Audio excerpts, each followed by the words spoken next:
పర్యావరణ పరిరక్షణలో భాగంగా సేవ్ ట్రీస్ సేవ్ ఫారెస్ట్ పేరిట పలమనేరు నుంచి లడక్ వరకు సైకిల్ యాత్ర చేపట్టిన బషీర్ను పలమనేరు ఎమ్మెల్యే అమర్నాథ్ రెడ్డి అభినందించారు.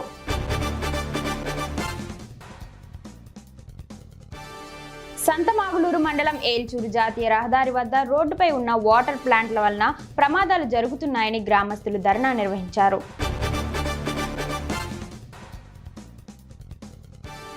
కడప జిల్లా ఒంటిమిట్ట శ్రీ కోదండరామాలయం నుండి రామభక్తులు కాలినడకన గిరి ప్రదర్శన నిర్వహించారు.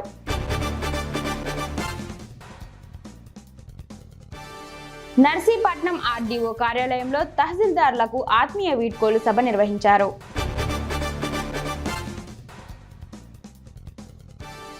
నెడదవోలు మండలం సింగవరం ఎంపీపీ స్కూల్లో ఏర్పాటు చేసిన పునరావాస కేంద్రాన్ని జిల్లా కలెక్టర్ ప్రశాంతి సందర్శించారు.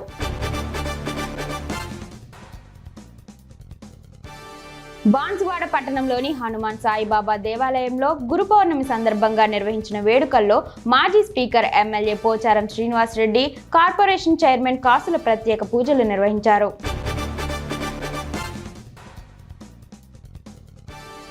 వనపర్తి జిల్లా కిల్లా గణపురం మండలం గణప సముద్రం రిజర్వాయర్ నిర్మాణ పనులను వేగంగా పూర్తి చేయాలని అధికారులను ఆదేశించారు.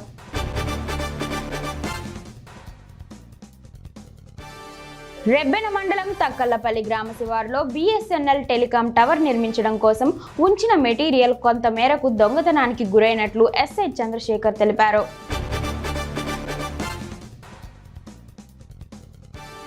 ఆదిలాబాద్ జిల్లాలో కురుస్తున్న భారీ వర్షాలను దృష్టిలో ఉంచుకొని జిల్లా పోలీస్ యంత్రాంగం పూర్తి అప్రమత్తంగా ఉందని ఎస్పీ గౌష్ ఆలం సూచించారు.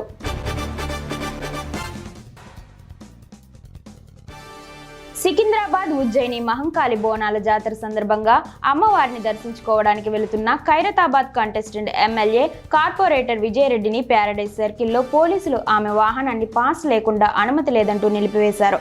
దీంతో ఆమె పోలీసులతో వాగ్వాదానికి దిగారు.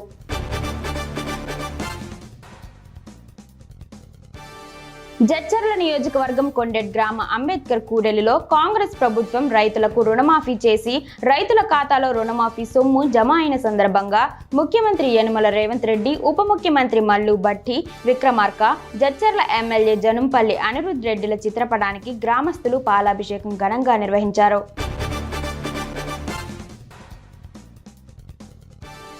నల్గొండ జిల్లా కేంద్రంలోని బాలసదన్ శిశుగృహ కేంద్రాన్ని కలెక్టర్ సి నారాయణ రెడ్డి ఆకస్మికంగా తనిఖీ చేశారు.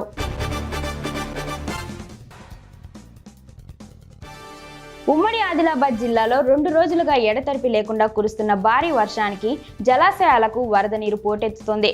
కడెం ప్రాజెక్టు 3 గేట్లు అధికారులు పైకెత్తి 11,099 క్యూసెక్కుల నీటిని దిగువకు వదులుతున్నారు.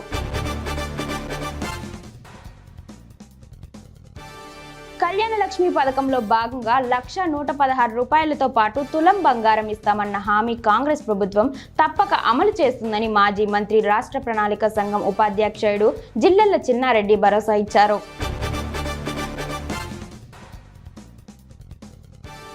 కాగజ్ నగర్ మండలంలోని వంజిరి గ్రామానికి వెళ్లే దారిలో నూతనంగా నిర్మితమవుతున్న రైల్వే అండర్ బ్రిడ్జ్ వద్ద వర్షపు నీరు నిలిచిపోవడంతో రాకపోకలకు అంతరాయం ఏర్పడింది.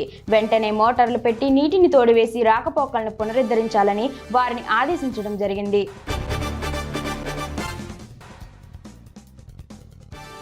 వాంకిడి మండలంలో కొద్దిపాటి ఎడతెరిపి వర్షానికి చెరువులు తప్పిస్తున్న లక్ష్మీనగర్ కాలనీ వాసుల రహదారి అని వాంకిడి మండల కాంగ్రెస్ పార్టీ యువజన అధ్యక్షుడు ప్రశాంత్ అన్నారు.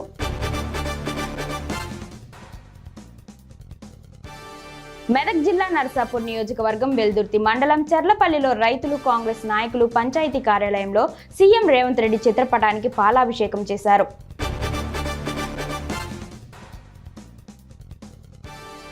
సికింద్రాబాద్ ఉజ్జయిని మహంకాళి అమ్మవారిని సీఎం రేవంత్ రెడ్డి దర్శించుకున్నారు.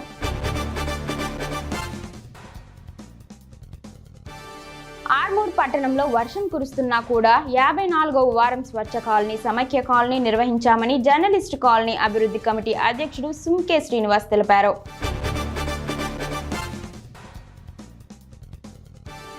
గత 10 ఏళ్ల కాలంలో కేంద్రంలోని బీజేపీ ప్రభుత్వం, రాష్ట్రంలోని గత బీఆర్ఎస్ ప్రభుత్వం రైతుల సంక్షేమానికి చేసిందేమీ లేదని డీసీసీబీ చైర్మన్ ఆర్డీ బోజారెడ్డి అన్నారు.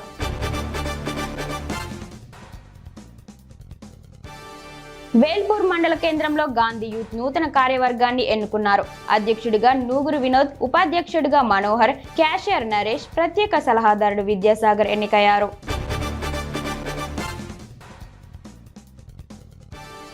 గురు పౌర్ణమి పురస్కరించుకుని ఎంపీడీకే అరుణ తనకు విద్య నేర్పిన ఉపాధ్యాయుడిని సత్కరించి గురుభక్తిని చాటుకున్నారు.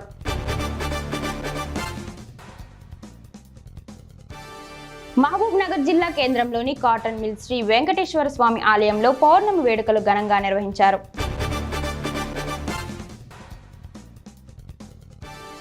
నేటి సమాజంలో ఉపాధ్యాయుని పాత్ర ఎంతో కీలకమైనదని కేంద్ర పౌర విమానయాన శాఖ మంత్రి కింజరపు రామ్మోహన్ నాయుడు, శాసనసభ్యులు బగ్గు రమణమూర్తి కొనియాడారు.